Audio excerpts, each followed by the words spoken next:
So guys welcome back to micro classes. हमारे CCSU MSU की BEd second year की classes चल रही हैं।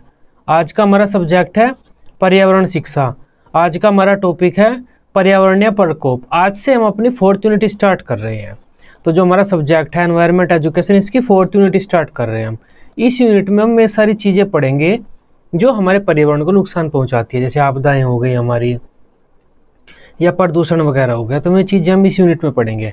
तब आज का हमारा टॉपिक है पर्यावरणीय प्रकोप, मतलब आपदा क्या होती है, कितने प्रकार की आपदाएं होती है, उनका क्या कारण होता है। तो वो चीज़ें हम सब इस वीडियो में पढ़ेंगे। इंपॉर्टेंट क्वेश्चन है। देखो, आपदाओं का क्या अर्थ होता है, पर्यावरणीय प्रकोप क्या होता है, ये लॉन्ग में आता है। तो लॉन्ग में ऐसे आ जाता है, आपदाओं के बारे में बताइए, प्रकार, उसके कारणों को बताइए। तो कारणों में आप अलग अलग आपदाओं के बारे में बताएंगे, इस आपदा के कारण ये होते हैं, उस आपदा के कारण ये होते हैं। लॉन्ग क्वेश्चन आपका ऐसे बन जाएगा। तब पर्यावरणीय प्रकोप या पर्यावरण प्रकोप इसे आप कह देते हैं। पर्यावरण संकट भी आप कह देते हैं। इंग्लिश में एनवायरमेंटल हैजार्ड्स बोलते हैं। आम भाषा में हम इसे आपदा कह देते हैं। तो समझ तो पाए ही होंगे आप, पर्यावरणीय प्रकोप क्या होता है, आपदा होता है। देखो, पर्यावरणीय प्रकोप क्या होता है, कोई भी ऐसी घटना जो मानव जीवन को प्रभावित करे, अस्त व्यस्त कर दे मानव जीवन का, इवन जीवन व्यतीत करना ही कठिन कर दे, उस पर्यावरणीय घटना को हम आपदा कहते हैं। जैसे बाढ़ हो सकती है। अगर बाढ़ आ जाती है किसी क्षेत्र में, तो वहाँ पर रहने वाले लोगों का जीवन जीना तक मुश्किल हो जाता है। पीने के लिए पानी भी नहीं मिलता उन्हें, चाहे उनके आसपास कितना गंदा पानी क्यों ना हो। इसी तरह हमारा भूकंप होता है, सुनामी होती है, और हमारा ज्वालामुखी फट जाता है। तो इस तरह की कुछ घटनाएं होती हैं जिनसे मानव जीवन नकारात्मक रूप से प्रभावित होता है। अपार जनधन की हानि होती है हमारे समाज को, और हमारी सामाजिक व्यवस्था, सामाजिक जो ढांचे होते हैं हमारे में भी नष्ट हो जाते हैं। तो ये जो घटनाएं होती हैं, पर्यावरणीय घटनाएं, इन्हें हम आपदाएं बोलते हैं। आम भाषा में आप इसे ऐसे कह सकते हैं, कोई भी अप्रत्याशित हमारी पर्यावरणीय घटना जो हमारे जीवन को नकारात्मक रूप से प्रभावित करे, आपदा कहलाती है हमारे। अब इसके बारे में थोड़ा सा लिख देते हैं। मानव समाज में अनेक ऐसी अप्रत्याशित घटनाएं घटित होती रहती हैं जिनके कारण अपार्जन धन की हानि होती है। ऐसी अप्रत्याशित घटनाओं को ही पर्यावरणीय प्रकोप या आपदा कहा जाता है। आपदा एक तत्कालिक घटना होती है जिसके घटित होने के बारे में पहले से नहीं पता होता, और न ही कोई यह बता सकता है कि इससे किस स्तर तक कितने लोग प्रभावित होंगे तथा यह कितनी हानि पहुंचाएगी। यह एक बहुत ही दुखद घटना होती है। इसमें बहुत से लोगों की, मनुष्यों की, पशुओं की आदि की मौत हो जाती है, और बहुत से जो हमारी वनस्पतियां होती है वे भी नष्ट हो जाती है। तो ये हल्का सा इंट्रोडक्शन था। आपदा क्या होती है या पर्यावरणीय प्रकोप क्या होता है। एक दुखद घटना होती है जिसके घटित होने के बारे में हमें पहले से नहीं पता होता कि कौन सी पर्यावरणीय घटना या फिर आपदा कब घटित होगी। बस हम हल्की सी तैयारी कर सकते हैं उसके बारे में। विकिपीडिया के अनुसार कोई भी प्राकृतिक या मानव निर्मित जोखिम जो समाज को या पर्यावरण को नकारात्मक रूप से प्रभावित करता है, आपदा या पर्यावरणीय प्रकोप कहलाता है। तो जो आपदाएं होती हैं वे प्राकृतिक भी हो सकती है, मनुष्य के द्वारा भी निर्मित हो सकती है। कुछ आपदाएं मनुष्य के द्वारा निर्मित हो सकती है, जैसे परमाणु का विस्फोट होना, परमाणु बम का विस्फोट कर देते हैं हम, तो आसपास के जो क्षेत्र है वहाँ पर लोगों का रहना मुश्किल हो जाता है, नष्ट हो जाते हैं, काफ़ी लोगों की मृत्यु हो जाती है। तो वह भी एक तरह से आपदा ही तो हुई, लेकिन वह मानव निर्मित आपदा है। अतः अचानक होने वाली कोई विपत्तिपूर्ण घटना आपदा होती है जो किसी समुदाय के लिए बड़ी क्षति, हानि या विनाश लाती है, जैसे बाढ़, सूखा, सुनामी, चक्रवात या भूकंप। ऐसी बहुत सारी आपदाएं होती है। आपदाएं प्राकृतिक कारणों से भी हो सकती है और मानवीय हस्तक्षेप के कारण भी हो सकती है। पर्यावरणीय आपदाएं कृषि, वन्य जीवन सहित जैव विविधता, अर्थव्यवस्था और मानव स्वास्थ्य को प्रभावित करती है। इसके द्वारा प्रभावित क्षेत्रों में निवास करना तथा जीवन जीना कठिन हो जाता है। आपदाएं बहुत सी इमारतों को नष्ट कर देती हैं तथा मानव विकास को बुरी तरह प्रभावित करती हैं। इनके द्वारा उत्पन्न परिवर्तनों के साथ समायोजन करना कठिन हो जाता है। इनसे निपटने के लिए सरकारों को विभिन्न प्रयास करने पड़ते हैं। तो आपदाओं के बारे में हल्का सा अपने शब्दों में आप कुछ भी लिख सकते हैं। अब बात कर लेते हैं पर्यावरणीय प्रकोप के प्रकार। जो आपदाएं होती हैं वो कितने प्रकार की होती है। देखो, आपदाएं दो प्रकार की होती है, प्राकृतिक आपदाएं, मानव निर्मित आपदाएं। ऐसी आपदाएं जो प्राकृतिक गतिविधियों, प्राकृतिक क्रियाओं के कारण आती है, प्राकृतिक आपदाएं हैं। जैसे सुनामी आ जाना, हमारा जो ज्वालामुखी होता है वो फट पड़ता है, इसके अलावा भूकंप आ जाता है, बाढ़ आ जाती है। तो ये प्राकृतिक आपदाएं हैं, इनमें हमारा कोई कंट्रोल नहीं होता। लेकिन कुछ मानव निर्मित आपदाएं भी होती है, जैसे हम कोई वायरस फैला देते हैं तो उससे भी हमारा समाज बुरी तरह प्रभावित हो जाता है, बहुत से लोगों, पशुओं की मृत्यु हो जाती है। वह भी तो बाढ़ ही एक तरह से हमारी आपदा ही हुई। परमाणु बम विस्फोट हो जाता है, या कोई हमारा जहरीली गैस फैल जाती है किसी क्षेत्र में, तो ये सब क्या है, ये मानव निर्मित आपदाएं हैं। अब सबसे पहले प्राकृतिक आपदाओं की बात कर लेते हैं। प्राकृतिक आपदाएं, प्राकृतिक संकट क्या होता है, नेचुरल हैजार्ड्स या फिर आपके नेचुरल डिजास्टर्स क्या होते हैं, यह भी आपका अलग से आ जाता है लोंग में कि प्राकृतिक आपदाओं की व्याख्या कीजिए, उनके प्रकारों को बताइए। इस तरह से लोंग में आ जाता है ये क्वेश्चन। तब प्राकृतिक आपदाएं वे आपदाएं होती हैं जो प्राकृतिक रूप से पृथ्वी पर आती हैं, मानव उनको कंट्रोल नहीं कर सकता, मानव को उनमें कोई हस्तक्षेप नहीं होता। प्राकृतिक गतिविधियों के कारण वे मानव से पहले, जब तक मानव इस अस्तित्व में भी नहीं आया था इस पृथ्वी पर, तब से वे आपदाएं आ रही हैं। तो वे आपदाएं प्राकृतिक आपदाएं कहलाती है। जैसे हमारा बाढ़ हो गया, सूखा हो गया, भूकंप आ जाता है, ज्वालामुखी आ जाता है, तो ये चीज़ें प्राकृतिक आपदाओं में आती है। सुनामी होता है हमारा, चक्रवात होता है। तो प्राकृतिक आपदाएं क्या होती हैं?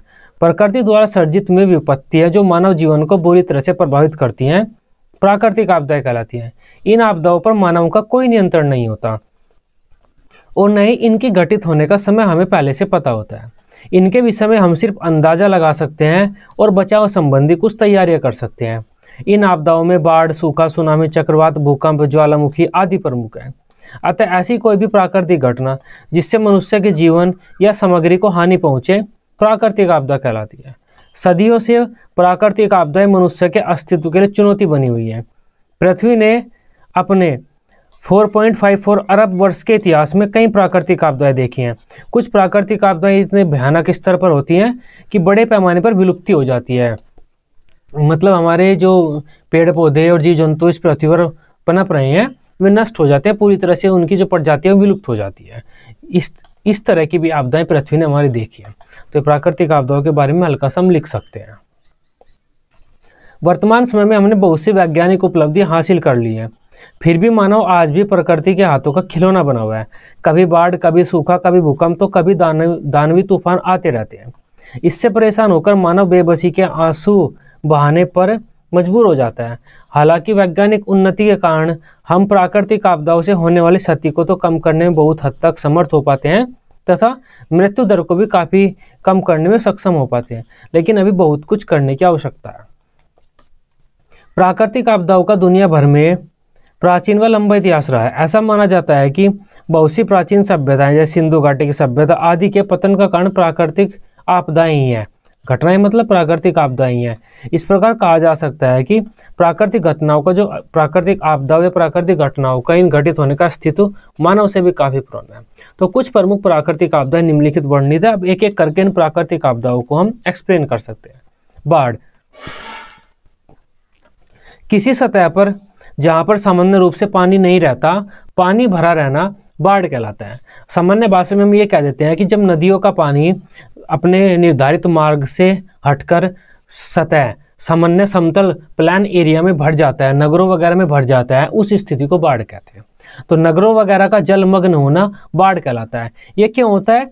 अधिक वर्षा होना इसका प्रमुख कारण है। ज़्यादा वर्षा हो जाती है और जो हमारी नदियाँ होती हैं उनमें जल निकासी ठीक नहीं होती, मतलब नदियों की जो अक्षमता है उससे ज़्यादा पानी जब आ जाता है तो वह आसपास के क्षेत्रों में भर जाता है। उसमें आसपास के जो क्षेत्र हैं वहाँ पर लंबे समय तक पानी भरा रहता है, काफ़ी ज़्यादा, कई कई मीटर तक पानी भर जाता है समतल में। तो उस स्थिति को हम कहते हैं बाढ़ आ गई है। तो बाढ़ के बारे में तो आप जानते ही हैं, रोज़ाना टीवी में देखते ही होंगे उस क्षेत्र में बाढ़ आ गई है, तो उसके बारे में आप लिख सकते हैं यहाँ पर। बाढ़ का सामान्य अर्थ होता है विस्तृत स्थलीय भाग का लगातार कई दिनों तक जलमग्न रहना। बाढ़ भूमि पर पानी का अति प्रवाह है। तो भूमि पर अगर पानी का ज़्यादा प्रवाह हो गया, अति प्रवाह मतलब ज़्यादा प्रवाह हो गया, तो वो बाढ़ होती है। कभी कभी बारिश या अन्य प्राकृतिक आपदाओं के कारण या प्राकृतिक घटनाओं के कारण नदी में उसकी अक्षमता से अधिक पानी आ जाता है। ऐसा होने पर नदी का पानी अपने सामान्य रास्ते से बहकर सूखी जो जमीन होती है, प्लान जो क्षेत्र होते हैं उनमें आ जाता है और नगरों में इकट्ठा होने लगता है। इस स्थिति को बाढ़ कहा जाता है। अतः वह स्थिति जिसमें नदी का जल अपने प्रवाह मार्ग से बहने के अतिरिक्त आसपास के क्षेत्र में फैल जाता है, बाढ़ कहलाती है। आमतौर पर बाढ़ कभी भी कहीं भी अचानक से नहीं आती। हमें पता होता है कि किन क्षेत्रों में किस प्रकार बाढ़ आती है, तो हमें पहले से पता होता है कि ये क्षेत्र बाढ़ प्रभावित है, यहाँ पर ज़्यादा बाढ़ आती है। ऐसा नहीं है बाढ़ अचानक से कभी भी कहीं भी आ जाए। जहाँ पर नदियाँ वगैरह ज़्यादा है वहीं पर आती है, और जो कुछ निर्धारित मौसम है जैसे बारिश का मौसम है उसी मौसम में ज़्यादा आती है। तो आमतौर पर जो बाढ़ है वो कहीं भी अचानक से कभी भी नहीं आती। यह कुछ विशेष क्षेत्रों में और विशेष ऋतुओं में जैसे वर्षा ऋतु में ही आती है। बाढ़ तब आती है जब नदी जल वाहिकाओं की अक्षमता से अधिक जल आ जाता है। तो जब नदियों में उनकी अक्षमता से अधिक जल आ जाता है तब वह जो जल है वो आसपास के क्षेत्रों में फैल जाता है, इससे बाढ़ आती है। बाढ़ आने का जो प्रमुख कारण होता है पानी की निकासी अच्छी न होना, मतलब नदी की हमारी पानी की निकासी अच्छी नहीं होती। अगर हमारी नदी की पानी की निकासी इतनी है कि चाहे कितना ही पानी नदी में आ जाए लेकिन वह सीधा समुद्र में चला जाएगा तो बाढ़ कभी भी नहीं आएगी। तो ये मेन कारण है पानी की निकासी अच्छी न होना। नदी की पानी की क्षमता होती है कि इससे ज़्यादा अगर पानी इस नदी में आएगा तो बाहर जाएगा वो, तो वही हमारा है निकासी अच्छी नहीं है, निकासी कम है हमारी पानी की। बाढ़ एक विनाशकारी घटना है जिससे जान माल का भारी नुकसान होता है और संपत्ति, बुनियादी ढांचे, सार्वजनिक उपयोगिताओं आदि को नुकसान होता है। बाढ़ आने के कुछ कारणों की बात कर लेते हैं। बाढ़ ज़्यादातर तो हमारी प्राकृतिक घटनाओं के कारण ही आती है, लेकिन मानवीय क्रियाएं भी होती हैं जो हमारे बाढ़ को बढ़ावा दे देती हैं। उन सब की बात हम करते हैं। तो यहाँ पर 6 पॉइंट लिखे हुए हैं, इनके बारे में हम बता देते हैं पेपर वाले को। सबसे पहला अत्यधिक वर्षा। देखो ज़्यादा वर्षा होती है, ज़्यादा वर्षा जब होती है तो हमारी नदियों में ज़्यादा पानी आ जाता है। देखो ज़्यादा वर्षा यहाँ पर दो मतलब निकालती है। एक वर्षा तो ये हुई 10 मिनट के लिए हमारी वर्षा रही लेकिन ज़्यादा तेज़ बरसी, 10 मिनट के लिए हमारी वर्षा ज़्यादा तेज़ बरसी। लेकिन दूसरा हो जाता है 1 हफ्ते के लिए, हमारा जो 1 सप्ताह है उस 1 सप्ताह में वर्षा होती रही लेकिन हल्की हल्की होती रही। तो दोनों स्थितियों में हमारी ज़्यादा वर्षा होती है। तो चाहे किसी भी स्थिति की हम बात करें, चाहे अचानक से तेज़ बारिश होने लगे या थोड़ी थोड़ी बारिश हो रही है लेकिन वो ज़्यादा लंबे टाइम तक बनी रहे, तो वह भी हमारी अधिक वर्षा होती है कि अधिक वर्षा हो गई है। अधिक वर्षा होने की स्थिति में वर्षा का सारा जल नदियों में आ जाता है, जो नदियाँ, तालाब और झीलें में भर जाती हैं और बाढ़ आ जाती है। बारिश का विशेष रूप से तेज होना भी जरूरी नहीं है, लेकिन अगर थोड़ी थोड़ी वर्षा लंबे समय तक हो रही है तो उससे भी हमारे नदी, नाले, तालाब भर सकते हैं। अधिकांश बारिश से बाढ़ नहीं आती क्योंकि ज़्यादातर पानी हमारी ज़मीन सोख लेती है और थोड़ा हमारे जल स्रोत बढ़ने में काम आता है। लेकिन अत्यधिक वर्षा जब हो जाती है तो उससे बाढ़ आ जाती है। नेक्स्ट हमारा बादल फटना। बादल फटने का मतलब है अचानक से तेज़ बारिश शुरू हो जाए फुल स्पीड में, जितनी आपने कल्पना भी नहीं की उस स्पीड में आपकी वर्षा शुरू हो जाए और अचानक से आपके जो जल स्रोत है, जल निकाय, नदियाँ अचानक से भर जाएं तो उससे आपकी बाढ़ आ जाती है। तो वो होता है बादल फटना। बादल फटना उस स्थिति को कहा जाता है जिसमें वर्षा होने की गति बहुत तेज हो, अतः बादल फटना बाढ़ आने का प्रमुख कारण होता है। बादल फटने पर अचानक ही बहुत तेज वर्षा शुरू हो जाती है जिससे नदियों का जल स्तर तेजी से बढ़ने लगता है और बाढ़ आ जाती है। नेक्स्ट पॉइंट है हमारा वनों की कटाई, डिफोरेस्टेशन। अब देखो क्या होता है, वन हमारी जमीन को पकड़ के रखते हैं। अगर पहाड़ी क्षेत्रों की हम बात करें, वहाँ पर पेड़ पौधे होते हैं जिनकी जड़ें भूमि को पकड़ कर रखती है। अगर हम वन काट देते हैं तो उस भूमि को पकड़ने के लिए जड़ें वहाँ नहीं रहती, जड़ें भी सूख जाती है, तो भूमि का कटाव हो जाता है, सॉइल इरोजन जिसे हम बोलते हैं, भूमि कटाव। तो भूमि कटाव होने की वजह से वह पानी जो पहाड़ों के बीच में इकट्ठा रहता था वह भी अचानक से नदियों में आ सकता है और बाढ़ आ सकती है। इसके अलावा अगर हम ज़्यादा स्तर पर वन काट रहे हैं तो हमारे मौसम का और जलवायु का पैटर्न भी बदल सकता है और इससे कभी कभार अधिक वर्षा हो सकती है। तो यह सब होता है, वनों की कटाई के कारण भी हमारी बाढ़ आ सकती है। नेक्स्ट है मानव निर्मित अवरोध। अब देखो ये नदी बह रही है, इस पर हम ब्रिज बना देते हैं, कहीं पर कोई रास्ता बना देते हैं, कहीं पर कुछ बना देते हैं, तब इसकी जो पानी ले जाने की क्षमता है वो कम हो जाती है। तो जिस कारणवश ज़्यादा अगर पानी आता है तो इनकी वजह से आसपास के क्षेत्रों में बहने लगता है यह पानी, क्योंकि आगे नहीं जा पाता। जो मानव निर्मित हस्तक्षेप हैं, मानव निर्मित अवरोध हैं, उनसे हमारे जो पानी है वो कम हो जाता है, नदी की क्षमता घट जाती है। जो उत्तराखंड में 2013 में बाढ़ आई थी, इसी का कारण माना जाता है उसे भी एक। तो बांध टूटना, देखो बांधों का निर्माण क्यों किया जाता है, ताकि बिजली पैदा हो सके। बांध क्या होते हैं, ये नदी बह रही है, यहाँ पर हम एक दीवार खड़ी कर देते हैं तो नदी का पानी रुक जाता है। तो उस पानी को एक बारीक से छेद से हम गुजारते हैं, यहाँ पर टरबाइन घुमाते हैं, मोटर घुमाते हैं, अपनी जनरेटर टरबाइन घुमाते हैं, तो इससे बिजली बनती है। तो पानी भी जाता रहता है और हमारी बिजली बनती रहती है। लेकिन कभी कभी क्या होता है, बारिश वगैरह होती है तो बांध टूट जाता है और अचानक से सारा पानी जो इकट्ठा हुआ है अचानक से किसी क्षेत्र में चला जाता है, बाढ़ आ जाती है। ऐसा भी होता है जब ज़्यादा पानी आ जाता है तो जो बांध है उसको खोल दिया जाता है, नहीं तो बांध टूटने का खतरा होता है। जैसे हम बांध को खोलते हैं तो ये सारा पानी तेजी से बहता है और क्षेत्र में बाढ़ ला देता है। तो ये भी होता है। नेक्स्ट है हमारा ग्लेशियरों का पिघलना। देखो हमारे जो पहाड़ हैं, हिमालय पहाड़ या दूसरे पहाड़, तो वहाँ पर ऊपर बर्फ़ है, उनकी चोटियाँ सारी बर्फ़ से ढकी पड़ी है। जलवायु परिवर्तन के कारण, हमारी जो ग्लोबल वार्मिंग है उसके कारण, किसी भी कारण की वजह से अगर ये बर्फ़ तेज़ी से पिघलने लगता है तो ये सारा बर्फ़ पानी बनकर हमारा नदियों में आता है। इससे नदियों की जल ले जाने की क्षमता है उससे अधिक पानी उनमें आ जाता है और बाढ़ आ जाती है। तो ग्लेशियरों का पिघलना, जिसे हम पिलर मेल्टिंग भी बोलते हैं, वह भी हमारे बाढ़ आने का एक कारण है। अब बाढ़ के प्रभाव की बात कर लेते हैं। बाढ़ के क्या क्या इफेक्ट हो जाते हैं, जिन क्षेत्रों में बाढ़ आ जाती है वहाँ पर क्या क्या स्थिति हमें देखने को मिलती है। सबसे पहला तो है बाढ़ से बहुत अधिक जान माल की हानि होती है। मृत्यु दर भी काफ़ी होता है। पशु जो हमारे मवेशी होते हैं, मनुष्य होते हैं, उनकी मृत्यु हो जाती है और हमारी जो इमारतें वगैरह होती हैं उनको भी हानि होती है, तो जान माल की हानि होती है। इससे प्रभावित क्षेत्रों में स्वच्छ जल और भोजन की कमी हो जाती है। जहाँ पर बाढ़ आ जाती है वहाँ पर खाने और पीने के लिए भी उन्हें सुविधा नहीं होती। बाढ़ से प्रभावित क्षेत्रों में कृषि नष्ट हो जाती है, क्योंकि जब पानी भरा हुआ है तो सारी कृषि नष्ट हो जाती है। देश के सामने आर्थिक संकट खड़े हो जाते हैं इससे। अगर देश के बड़े क्षेत्र में बाढ़ आ गई तो आर्थिक संकट खड़े हो जाते हैं देश के सामने, क्योंकि हमारी कृषि नष्ट हो जाती है। तो हमारी एक तो उत्पादक क्षमता खत्म हो गई और जो पैसा हमारे पास था वह बाढ़ प्रभावित क्षेत्रों को रिकवर करने में हमें लगाना पड़ता है। तो आर्थिक समस्याएं खड़ी हो जाती हैं देशों के सामने। बाढ़ का पानी भूमि को लवणीय कर देता है और अनुपजाऊ बना देता है। बाढ़ग्रस्त क्षेत्रों में कई तरह की बीमारियां फैल जाती है, क्योंकि वहाँ पर पानी फैला रहता है कई दिनों तक। तो हैजा, मलेरिया, डेंगू, हेपेटाइटिस आदि जानलेवा बीमारी वहाँ पर फैल जाती है। जो वन्य जीवन है उनको नुकसान पहुँचा देती है बाढ़ अपने साथ जल प्रदूषण लाती है, जो बहुत सारी बीमारियों का कारण बन जाता है। बाढ़ से मिट्टी कटाव हो जाता है, भूमि कटाव। तो ज़्यादा पानी आता है तो भूमि गल जाती है, कट जाती है। इससे परितंत्र पर हानिकारक प्रभाव पड़ता है। ग्रसित क्षेत्रों में व्यक्तियों को बहुत सी परेशानियों का सामना करना पड़ता है। बाढ़ के प्रभाव से हजारों लोगों की मृत्यु हो जाती है। बाढ़ से यातायात का मार्ग अवरुद्ध हो जाता है। अत्यधिक बाढ़ बहुत सारी प्रजातियों की विलुप्ति का कारण भी बन जाती है। तो ये सब हमारे बाढ़ के प्रभाव होते हैं। नेक्स्ट है हमारा सूखा। देखो, बाढ़ का बिल्कुल उल्टा होता है हमारा सूखा। बाढ़ आने में तो क्या होता है, जो हमारे भूमि है, समतल है, वहाँ पर पानी भर जाता है। लेकिन सूखा में क्या होता है, हमारी वर्षा बिल्कुल नहीं होती। जब वर्षा बिल्कुल नहीं होती तो हमारे जो भूजल का स्तर है, भूमि के नीचे जो जल है, वह भूजल का स्तर भी कम हो जाता है, काफ़ी ज़्यादा नीचे चला जाता है वो। तो लोगों को और जो हमारे पेड़ पौधे हैं उन्हें पीने के लिए पानी भी नहीं मिल पाता। इस स्थिति को कहा जाता है कि सूखा पड़ रहा है, जिसे हम अकाल पड़ना भी कह देते हैं। अकाल पड़ने का मतलब है सूखा पड़ रहा है, मतलब वर्षा बिल्कुल नहीं हो रही, भूमि का जो जल स्तर है वो नीचे चला गया है। दैनिक क्रियाओं के लिए, पीने के लिए पानी उपलब्ध नहीं है। ऐसा तब होता है जब 2-3 सालों तक किसी क्षेत्र में वर्षा नहीं होती बिल्कुल भी, तब वहाँ पर अकाल पड़ जाता है। तो ये होता है सूखा पड़ना, मतलब वर्षा बिल्कुल न होना, पानी की कमी होना, सूखा पड़ना कहलाता है। सूखा ऐसी स्थिति होती है जो बिल्कुल बाढ़ के विपरीत होती है। ऐसी स्थिति जिसमें बिल्कुल भी वर्षा नहीं होती तथा सिंचाई हेतु और पेयजल की कमी हो जाती है। सिंचाई के लिए जल और पेयजल की कमी हो जाती है, सूखा कहलाती है।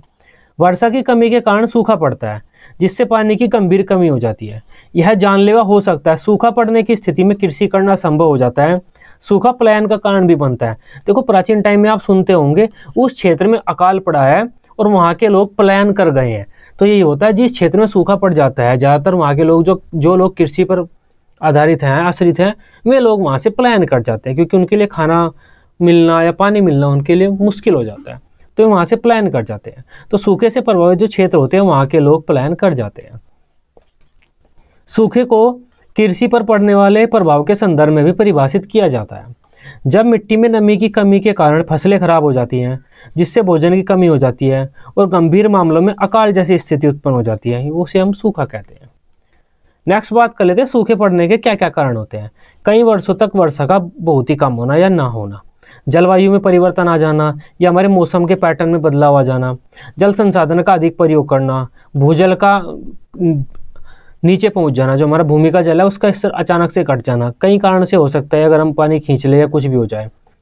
अत्यधिक जल वाली फसलें लगाना, अगर हम ऐसी फसलों की खेती कर रहे हैं जिन्हें ज़्यादा जल चाहिए, जैसे हमारा गन्ना हो गया, चावल हो गए, तो उससे भी हमारा भूमि का जल नीचे जा सकता है और हमारा सूखा पड़ सकता है। बहुत अधिक पौधे लगाना, ज़्यादातर अगर हम बहुत सारे पौधे लगा रहे हैं और भूमि से जल निकाल कर उनकी सिंचाई कर रहे हैं, तो उससे भी हमारा भूजल नीचे जा सकता है। वनों को काटना, क्योंकि वन वर्षा कराने में मदद करते हैं। अगर हम वनों को काटते हैं तो वर्षा नहीं होती, उससे भी हमारा सूखा पड़ जाता है। तो ये हमारा सूखा पड़ने के कारण है। अब सूखे के प्रभाव देख लेते हैं। जिन क्षेत्रों में सूखा पड़ा हुआ है वहाँ पर हमें क्या क्या चीज़ें देखने के लिए मिलती है। सबसे पहला, लोगों का पलायन करना, कृषि नष्ट होना, वहाँ की वनस्पति नष्ट होना, पेड़ पौधे नष्ट होना, वहाँ की जलवायु शुष्क होना और लोगों का पलायन करना, ये सामान्य सी बातें हैं जो आप अपने शब्दों में भी लिख सकते हैं। सूखे का कारण ही अकाल पड़ता है। प्रभावित क्षेत्रों के जो लोगों को भोजन और पीने का पानी नहीं मिल पाता, फसलें नष्ट हो जाती हैं, जमीन बंजर हो जाती है उनकी, भोजन की कमी के कारण लोगों में पौष्टिक आहार की कमी हो जाती है, तो कुपोषण फैल जाता है। कुपोषण मतलब पूरा न्यूट्रिशन लोगों को नहीं मिल पा रहा है। जब सूखा ज़्यादा पड़ता है तो जंगल में आग भड़क जाती है क्योंकि तापमान अधिक हो जाता है। पानी की कमी के कारण ज़्यादातर लोग दूषित पानी पीते हैं तो काफ़ी सारी बीमारियां फैल जाती हैं। सूखे से प्रभावित क्षेत्र होते हैं वहाँ पे पशुओं और मवेशियों और अन्य जानवरों पर मौत देखी जाती है। तो जो पशुएं होते हैं और मवेशी होते हैं, मतलब जो हमारे पशु वगैरह होते हैं, उनकी मौत हो जाती है। राष्ट्र के लिए आर्थिक संकट खड़े हो जाते हैं इससे। तो ये तो हर आपदा के साथ आप लिख सकते हैं। नेक्स्ट है हमारा भूकंप। देखो भूकंप क्या होता है, भूमि का अचानक से हिलना हमारा भूकंप कहलाता है। तो ये हमारी भूमि, हम इस पे रह रहे हैं, अचानक से कंपन करने लगे, ये इसे हम कहते हैं भूकंप आ गया है। तो भूकंप क्यों आता है? देखो हमारी पृथ्वी के नीचे काफ़ी सारे प्लेटें हैं, काफ़ी सारी चट्टानें हैं, अलग अलग इस तरह की चट्टानें हैं जो आपस में एक दूसरे के ऊपर रखी हुई हैं और हमारी भूमि बनी हुई है। लेकिन हमारी भूमि में नीचे लावा वगैरह है, काफ़ी सारी गैसें हैं जो आपस में टकराती रहती है, इससे चट्टानें हिलती रहती है। इनके हिलने के कारण कभी कभी क्या होता है, भू संतुलन, ऊपर का भूमि का संतुलन बिगड़ जाता है और भूमि में कंपन होने लगते हैं। इस स्थिति को हम कहते हैं हमारा भूकंप आ गया है। भूकंप मतलब क्या हुआ, भूमि की जो प्लेटें हैं उनकी गति के कारण जब भूमि की सतह कंपन करने लगती है, उस स्थिति को हम बोलते हैं भूकंप आना। तो भूकंप दो शब्दों से मिलकर बना है, भूमि प्लस कंपन। भू प्लस कंपन मतलब भूमि का कंपन अर्थात भूमि का हिलना, अतः भूमि का अकस्मात हिलना ही भूकंप कहलाता है। तो जो हमारी भूमि अचानक से जब वह हिलने लगे, भूकंप कहलाता है वो। पृथ्वी के अंतर्गत बहुत सी आंतरिक चट्टानें होती हैं या आंतरिक प्लेटें होती हैं। तो बहुत सी इस तरह की हमारी चट्टानें होती हैं जिन्हें हम प्लेट बोल देते हैं। तो इसी से हमारे पर्वत वगैरह बनते हैं। जब एक चट्टान और दूसरी चट्टान टकराती है तो एक चट्टान ऊपर उठ जाती है, एक चट्टान नीचे धंस जाती है। तो जो चट्टान ऊपर उठती है, जब ऊपर उठती जाती है तो उससे हमारे पर्वत बन जाते हैं। तो जब ये आपस में टकराती हैं किसी भी कारण से, तो वहाँ पर भी हमारा भूकंप आ जाता है। तो इन चट्टानों के कारण ही अक्सर हमारा भूकंप आता है। तो पृथ्वी के अंतर्गत बहुत सी आंतरिक चट्टानें होती है जिसे हम पृथ्वी की प्लेटें बोलते हैं, जिनके टूटने से या इधर उधर खिसकने से भू संतुलन बिगड़ने लगता है तथा भूमि कंपन करने लगती है। इस भूमि की ऊपरी सतह पर बनी हुई आकृतियां टूटने लगती हैं और बिगड़ने लगती हैं, यही भूकंप कहलाता है। अतः भूकंप एक भूगर्भिक क्रिया होती है जिसमें भूगर्भ से तरंगीय ऊर्जा पृथ्वी के धरातल तक पहुंचकर उसमें अचानक हलचल उत्पन्न कर देती है। तो जो हमारी भूमि है उसके गर्भ में कहीं पर कोई क्रिया हुई, उससे तरंगे उठकर हमारी भूस्थल जो भूमि की सतह है उस तक पहुंच जाती है और उसमें कंपन उत्पन्न कर देती है। तो ये हमारा भूकंप होता है। भूकंप की तीव्रता को मापने के लिए हम सिस्मोग्राफ नामक यंत्र का यूज करते हैं। सिस्मोग्राफ उस यंत्र को बोलते हैं जिससे भूकंप की तीव्रता मापी जाती है। और रिएक्टर स्केल एक पैमाना होता है जिसमें 1 से 10 तक बिंदु होते हैं। इस पैमाने पर सिस्मोग्राफ से भूकंप की तीव्रता मापी जाती है। जैसे दिल्ली में 3.5 रिएक्टर स्केल का भूकंप आया था। देखो ये दो शब्द आप हमेशा एक साथ सुनते होंगे, सिस्मोग्राफ और रिएक्टर स्केल, कि इनके द्वारा हम भूकंप की तीव्रता मापते हैं। लेकिन इनमें अंतर क्या होता है? सिस्मोग्राफ तो उस मशीन को बोलते हैं जिससे हम भूकंप मापते हैं, और रिएक्टर स्केल क्या है? वो पैमाना है, पैमाना जिसमें हम सिस्मोग्राफ का यूज करके जिस पर हम भूकंप को मापते हैं। सिस्मोग्राफ को हम बोल सकते हैं थर्मामीटर और रिएक्टर स्केल को हम बोल सकते हैं फ़ारेनहाइट या डिग्री सेल्सियस। तो सिस्मोग्राफ हमारी तराजू हो गई और रिएक्टर स्केल हमारे वाट हो गए। तो इस तरह से आप वो देख सकते हैं चीज़ों को, इन दोनों को समझ सकते हैं आप। भूकंप के कारण पृथ्वी की आंतरिक प्लेटों का अचानक से इधर उधर खिसकना, ज्वालामुखी का विस्फोट होना। देखो अचानक से जब ज्वालामुखी तेजी से फट पड़ता है तो नीचे से लावा ऊपर निकलता है, तो उससे भी आसपास के क्षेत्रों में तरंगे जा सकती हैं और भूकंप आ सकता है। भूपटल का सिकुड़ना, देखो हमारी जो भूमि है वो पहले गर्म थी लेकिन अब धीरे धीरे ठंडी हो रही है। ठंडी होने के कारण ये सिकुड़ रही है और ये जो प्रक्रिया है वो करोड़ों वर्षों से हो रही है, अब भी हो रही है। इसकी वजह से भी हमारा भूकंप आ जाता है। मानवीय क्रिया, जैसे अगर हम परमाणु विस्फोट वगैरह करते हैं तो उससे भी हमारी प्लेटें खिसक सकती हैं और भूकंप आ सकता है। बड़े पैमाने पर भूस्खलन होना, अगर पहाड़ी क्षेत्रों में कोई बड़ा पहाड़ खिसक जाता है तो उससे भी आसपास के क्षेत्रों में भूकंप आ जाता है। खानों की खुदाई करना या खानों में विस्फोट वगैरह करना भी भूकंप का कारण बन सकता है। भूकंप के प्रभाव, इससे हमारी जो मानव निर्मित संरचनाएं हैं, जो इमारतें वगैरह हैं, नष्ट हो जाती है। जान माल की हमें हानि होती है, मनुष्य और पशुओं की मृत्यु हो जाती है। इससे ज्वालामुखी के फटने के भी चांस आते हैं और सुनामी आने का भी खतरा बढ़ जाता है। देखो ये हमारा समुद्र होता है, ये समुद्र है हमारा।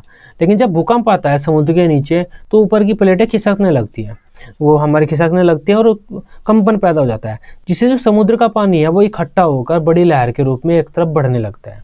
तो इससे ज्वालामुखी और सुनामी दोनों के आने का खतरा बढ़ जाती है।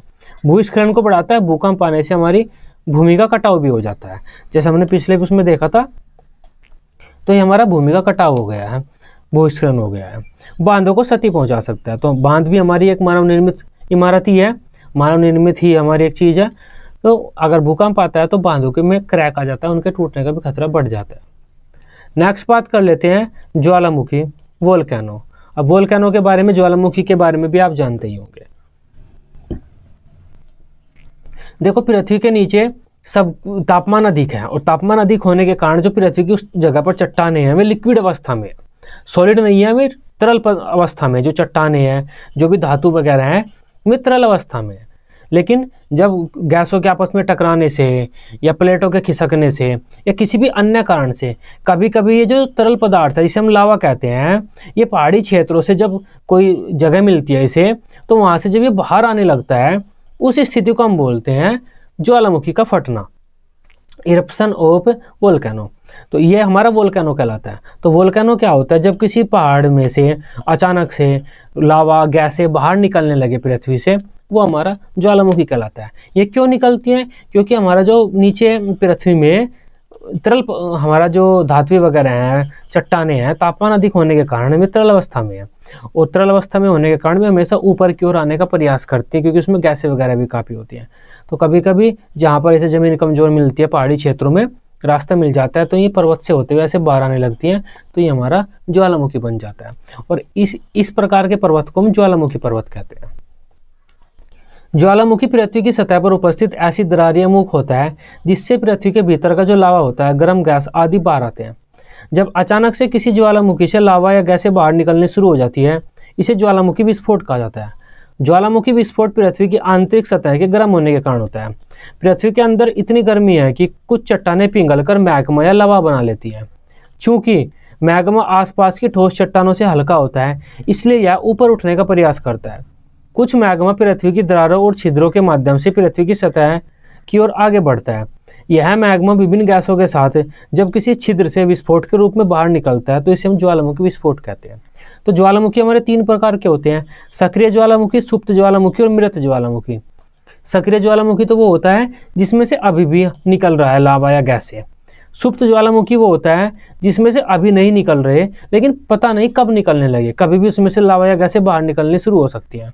मृत ज्वालामुखी उसे बोलते हैं जिसके अंदर से सारी लावा गैसें बाहर निकल चुकी हैं, अब वह कभी भी लावा वगैरह नहीं बाहर फेंकेगा। मृत मतलब वो डेड हो गया, उसके अंदर अब कोई भी लावा नहीं बचा है। ये हमारा ज्वालामुखी होता है। अब ज्वालामुखी के प्रभाव की बात कर लेते हैं।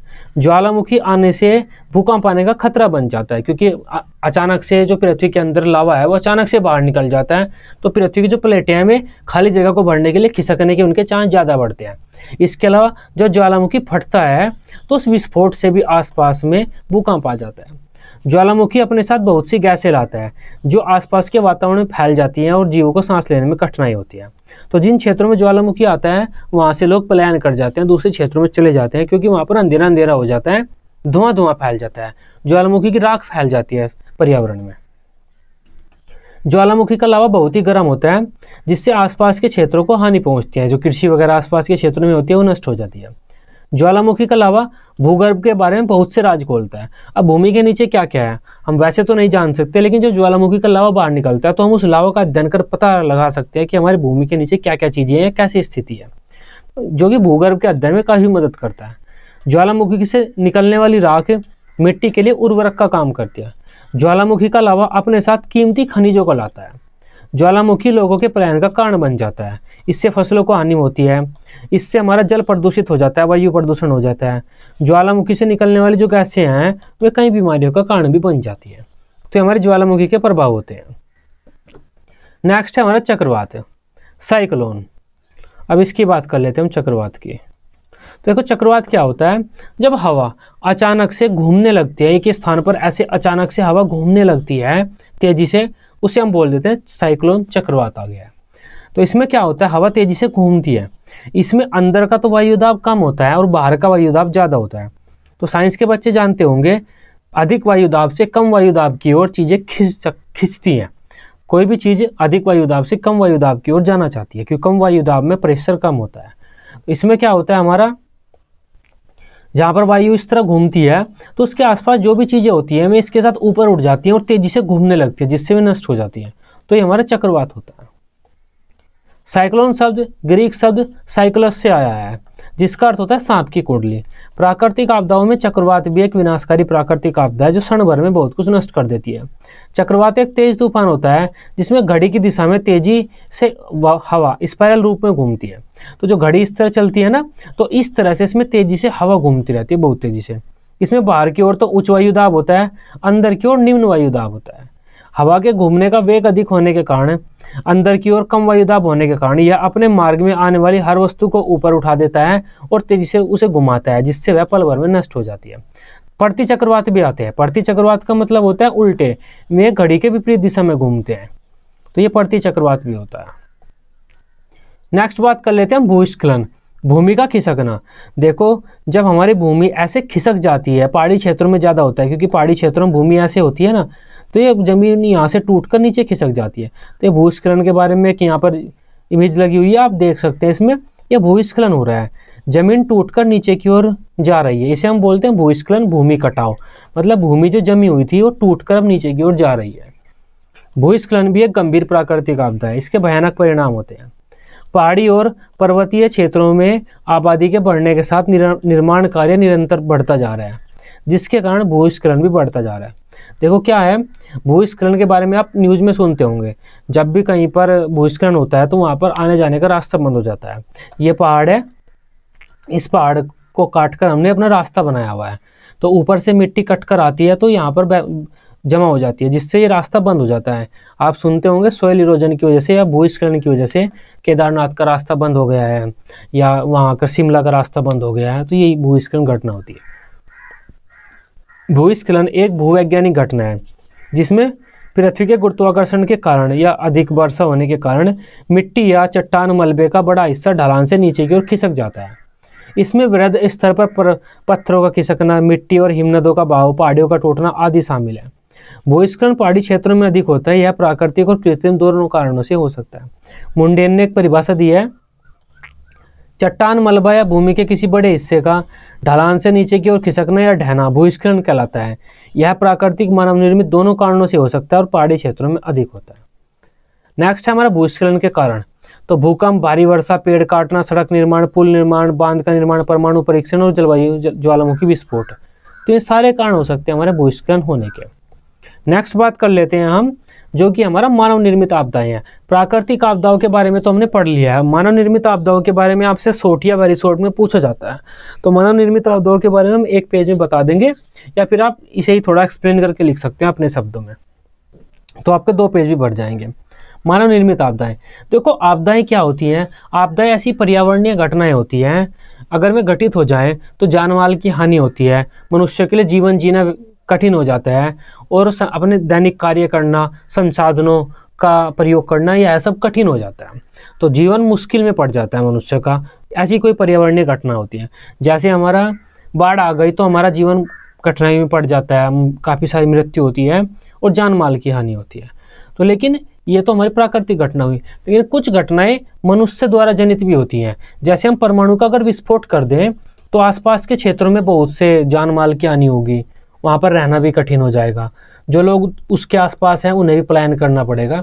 तो यह भी तो एक आपदा हुई, लेकिन प्राकृतिक आपदा तो ये नहीं है, तो ये क्या है? मानव निर्मित आपदा है। या फिर किसी क्षेत्र में कोई बीमारी फैल गई, अचानक से मनुष्य की गतिविधियों के कारण कोई बीमारी पनप गई, जैसे कोरोना वायरस, तो वह भी क्या हुई? एक आपदा हुई, मानव निर्मित आपदा हुई। या फिर हमारा आतंकवाद है, या फिर हमारा युद्ध है, परमाणु विस्फोट वगैरह, तो ये सारी चीज़ें क्या होती है? ये मानव निर्मित आपदाएं होती है जो मनुष्य को प्रभावित करती है नकारात्मक रूप से। मानव निर्मित आपदाएं वे आपदाएं होती है जो मानवीय गतिविधियों के कारण घटित होती हैं। इन आपदाओं में मानव का इरादा, लापरवाही या मानव निर्मित प्रणाली की विफलता का बोध होता है। देखो, अगर आपदा आती है, कोई मानव निर्मित आपदा आती है, तो उससे क्या क्या बोध होता है हमारा? एक तो मानव के इरादे, मानव क्या करना चाह रहा है, या मानव की लापरवाही कि मानव ने कोई लापरवाही किया, उससे आपदा आ गई, या फिर मानव ने कोई सिस्टम बनाया था, वह सिस्टम विफल हो गया। तो ये चीज़ें पता चलती हैं। मानव निर्मित आपदाओं के कुछ उदाहरण ये हैं: परमाणु विस्फोट, युद्ध, आतंकवाद, महामारी, संक्रमण, रासायनिक खतरा, साइबर हमले आदि। तो भारत में हुई सबसे बड़ी जो औद्योगिक दुर्घटना है भोपाल गैस त्रासदी मानव निर्मित आपदा का एक ज्वलंत उदाहरण है। तो ये क्या है, एक गैस फैल गई थी भोपाल में 1984 में। गैस का नाम क्या था, MIC था। ये भी आपके शॉर्ट में या वेरी शॉर्ट में आ सकता है। तो MIC भोपाल में फैल गई थी और काफ़ी बड़े स्तर पर वहाँ पर मृत्यु हुई थी। तो वो भी एक आपदा थी, मानव निर्मित आपदा थी। 3 दिसंबर 1984 को भोपाल में यूनियन कार्बाइड इंडियन लिमिटेड, तो देखो ये है union carbide India limited company है, इस कंपनी को शॉर्ट फॉर्म में हम UICL बोलते हैं।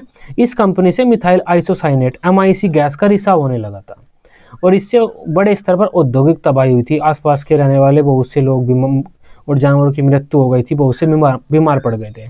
और इस गैस का प्रभाव जो लोग बीमार पड़े थे उनकी आगामी पीढ़ी में भी देखने को मिलता है। मानव निर्मित आपदाएं भी प्राकृतिक आपदाओं की भांति ही मानव जीवन तथा समाज को नकारात्मक रूप से प्रभावित करती है। यह किसी देश की अर्थव्यवस्था और बुनियादी ढांचे को बिगाड़ सकती है और समाज को अस्त व्यस्त कर सकती है। तो आज का ये हमारा टॉपिक था, आपदाएं कितने प्रकार की होती हैं, उनके आने के क्या कारण होते हैं। आई होप इस टॉपिक को अब आप अच्छे से समझ पाए होंगे। इंपॉर्टेंट क्वेश्चन था ये। वीडियो अच्छी लगी हो आप इसे अपने बीएड ग्रुप में दोस्तों के साथ शेयर कर सकते हैं। बीएड की सभी सब्जेक्ट की डेली रेगुलर क्लासेज लेने के लिए आप इस चैनल को सब्सक्राइब कर सकते हैं। Till then bye bye, take care.